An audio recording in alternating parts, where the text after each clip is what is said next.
Olá pessoal, me chamo Paulo Maron, sou médico urologista aqui da Clínica Primase.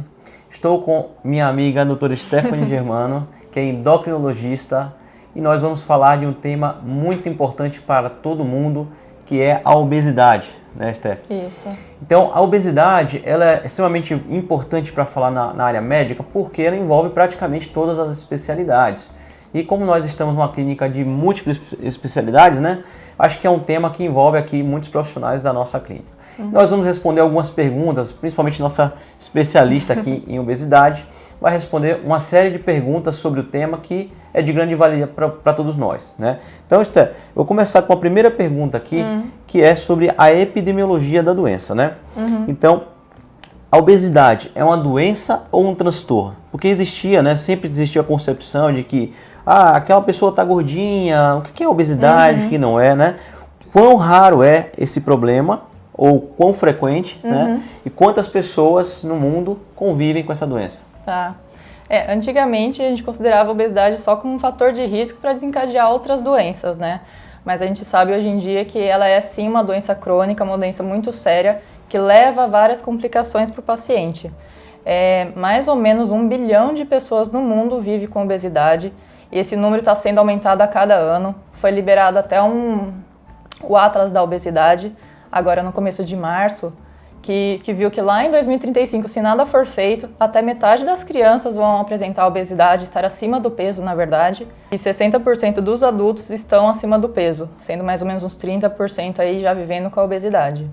E eu acho que isso é interessante porque a gente sempre teve aquela ideia de que o americano, né, o pessoal que mora nos Estados Unidos, é que tem a obesidade como uma doença muito, muito importante, mas a gente vê que no Brasil isso tem sido cada vez maior, né?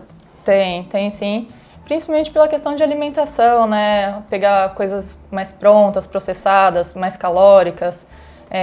Por falta, às vezes, de condição financeira mesmo, por achar que o alimento mais saudável é mais caro. E aí acaba pegando alguma coisa mais prática que não necessariamente é o melhor para ele. Tá, então falando dos fatores de risco que envolvem essa doença, né? O que a gente pode tentar? Eu sei que é uma doença que envolve múltiplos fatores, mas se a gente puder condensar, quais são os principais fatores de risco envolvidos na obesidade? Uma parte sim é o fator genético e essa parte não tem como modificar, mas existem os fatores modificáveis que aí envolvem sim o ambiente onde a pessoa vive, o que ela escolhe para se alimentar, se ela se exercita ou não, a parte social mesmo, tanto de saúde pública, incentivando com palestras, discussões sobre o tema.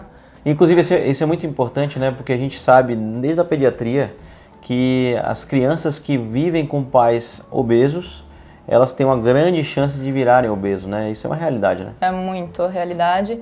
Tem sim essa parte genética, né? Se a gente tem um pai obeso, a chance do filho ser obeso fica em torno de 50%, mas o filho imita o pai, né? Ele imita os pais. Então, se eles se exercitam, se escolhem coisas melhores para comer, o filho acaba imitando a escolha dos pais.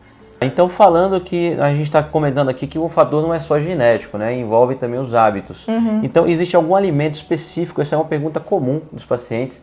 Existe algum alimento específico que causa obesidade? Não, nada isoladamente é o motivo de causar a obesidade. Um exemplo seria o pão. Eu gosto muito de pão, como pão, por isso eu vou ficar obeso. Não. A gente precisa de um conjunto de coisas. A obesidade é uma doença multifatorial. Então, não é um pão sozinho que vai fazer o ganho de peso. É o quanto disso que eu como, o resto da minha alimentação, se eu me exercito, se eu durmo bem, se eu controlo o meu nível de estresse, questão de hidratação também, saúde intestinal. Então, não é uma coisa só, um alimento só específico que vai levar à obesidade.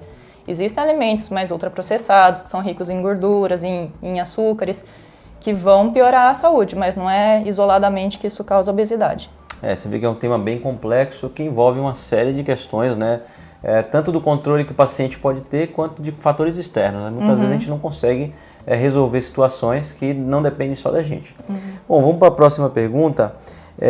E como eu sei que eu tenho obesidade? Eu acho que essa dúvida é importante, porque o diagnóstico da obesidade muitas vezes parece que é a percepção da pessoa. A pessoa se olha no espelho e fala, olha, eu estou me sentindo acima do peso, só que a gente ganha peso e não percebe, né? Porque a gente vai engordando aos pouquinhos e não percebe que a gente está ficando cada vez mais gordo, né? E o diagnóstico de obesidade é um diagnóstico simples que a gente vai ensinar, inclusive, a vocês agora aqui. A classificação de obesidade é baseada pelo IMC, que nada mais é que peso sobre a altura ao quadrado. E uma forma fácil de calcular é o peso, você divide pela altura e divide pela altura de novo. Aí vai dar um valor. Aí a gente classifica como sobrepeso, obesidade grau 1, grau 2 ou grau 3. É muito interessante porque muita gente não se considera obeso e fala assim, tô acima do peso, tô com sobrepeso. Então acho que quando você faz esses cálculos, muitas vezes você pode se surpreender. E também assim, porque a obesidade é uma doença muito estigmatizada também, né? Então às vezes a pessoa não quer se rotular obesa. E aí a gente calculando, mostrando realmente, olha, tem essa doença, tem que encarar como uma doença, encarar como uma doença crônica, o tratamento aí é longo, é um esforço em conjunto. Isso acho que faz muita diferença para a abordagem também e o tratamento. Isso é muito importante e muito interessante se comentar. A próxima aqui então, já diagnosticamos a obesidade, já sabemos que temos, e de fato, a obesidade tem tratamento? Quais são as formas de tratamento que a gente faz na obesidade? Tá, tem tratamento, não é fácil. Perder peso já é difícil, manter o peso, que é depois dessa fase, é mais difícil ainda, mas a gente precisa de uma equipe multidisciplinar, isso inclui nutricionista, educador físico, psicólogos, se precisar psiquiatra, o endócrino, porque a abordagem realmente é multidisciplinar. Então a gente precisa do engajamento do paciente também, ele tem que estar disposto a querer mudar os hábitos de vida, melhorar a questão de alimentação, a quantidade, o que escolher, as trocas, do que fazer de tal alimento, precisa criar uma rotina de exercício físico, precisa manejar a questão de estresse, qualidade de sono, ingestão de água, é multidisciplinar e multifatorial realmente, então a gente tem que abordar em todos os focos. E aí a gente tem também a opção de tratamento medicamentoso, os tratamentos anti-obesidade, que hoje o mais comum e o mais potente que a gente tem são os análogos de GLP-1.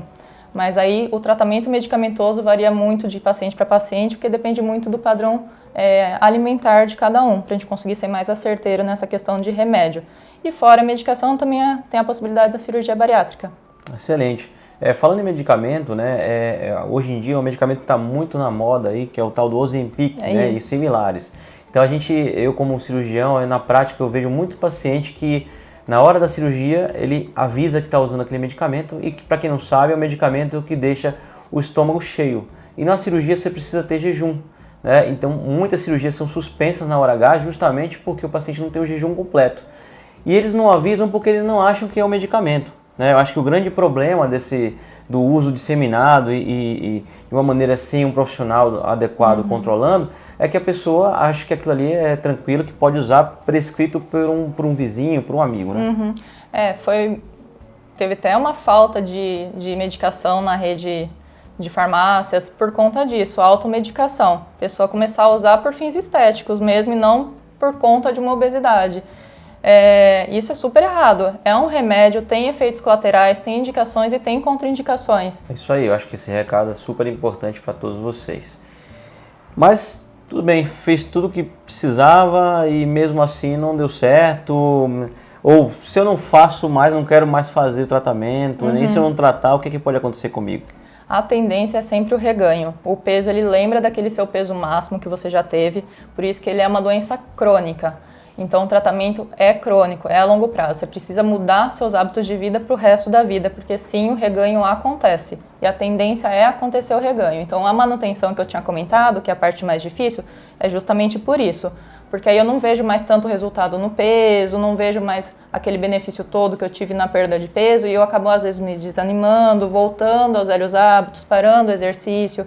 E aí sim a tendência é esse ganho de peso novamente. E por isso que surge aquela percepção da pessoa que era gordinha na infância, né, tinha um sobrepeso, tinha uma obesidade, e ela tem aquela concepção de que ela vai ser obesa para o resto da vida, que a cabeça dela é de gorda, né, que é um termo muito comum, né? Mas na verdade é por quê? Porque a obesidade você precisa tratar, correr contra o tempo todo, né?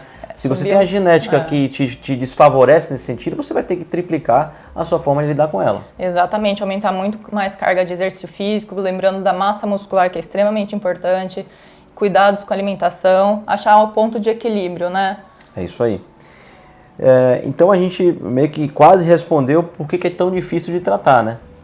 Porque eu preciso dessa mudança para o resto da vida. É aquela velha história de subir a escada rolante ao contrário para o resto da vida. Você tem sempre que se esforçar para não voltar para o peso inicial. É isso aí. Bom, e por último aqui para a gente encerrar, né?